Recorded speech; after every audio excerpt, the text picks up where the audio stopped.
அதாங்க அவரு இப்போ நயன்தாராவை நாளைக்கு திருச்சியில் ஒரு நகை கடை தடவை கூப்பிடுங்க, பணம் யாருமே தரவில்ல, மக்கள் வேடிக்கை பார்க்க கூடுவாங்களா இல்லையா? இல்லை நாளைக்கு இன்னொரு அஜித்தை கூப்பிடுங்க, இங்கே ஒரு ஜவுளி கடை திறக்க, பணம் கொடுக்காமல் கூட்டம் கூடுதா இல்லையான்னு பாருங்கள்.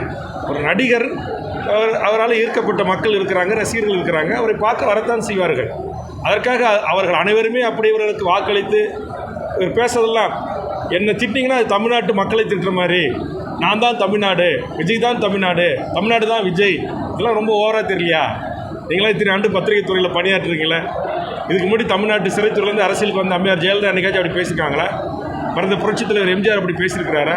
மறந்த கேப்டன் விஜயகாந்த் என்றைக்காவது அப்படி பேசியிருக்கிறாரா? அரசியலில் வந்து வெற்றி பெற முடியாமல் ஒதுங்கிய நடிகர் திலகம் சிவாஜி கணேசன் என்றைக்காவது நான் கேரியரின் உச்சத்திலிருந்து வருகிறேன் என்று சொல்லியிருக்கிறாரா? உலகநாயகன் கமலஹாசன் என்றைக்காவது நான் கேரியரின் உச்சத்திலிருந்து நான் அரசியல் துறைக்கு வந்திருக்கிறேன் என்ற என்றைக்காவது ஒரு இடத்துல அவர் பெருமிதமாக அறிவிச்சிருக்கிறாரா? ஏன் ரஜினிகாந்த் நான் அரசியலுக்கு வருகிறேன் என்று ராகவண்ட மன்றத்தில் அதிகாரப்பூர்வமாக அறிவித்த போது நான் இந்தியாவுடைய சூப்பர் ஸ்டார் அரசியலுக்கு வருகிறேன் என்று என்றைக்காவது ஒரு இடத்தில் தன்னை பற்றி பெருமிதமாக அவர் வெளிப்படுத்தினாரா?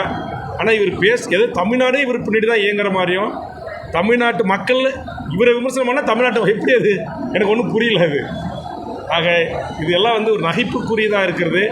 அரசியலில் ஒரு பக்குவமின்மையை காட்டுகிறது, அவருக்கான அனுபவமின்மையை இது காட்டுகிறது. அதானே அவருடைய பேச்செல்லாம் அப்படி தானே தெரியுது.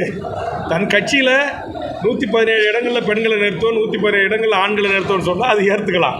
கட்சியில் பொதுச் செயலாளர், பொருளாளர் போன்ற பதவிகளை பெண்களுக்கு தருவோம் அப்படின்னு ஏற்றுக்கலாம். 2ஆம் கட்ட தலைவர்களை தருவோம்னு சொன்னால் ஏற்றுக்கலாம். மாவட்ட தலைவர் செயலாளருக்கு சம வாய்ப்பு கொடுப்பேன், 50-50% சொல்லலாம்.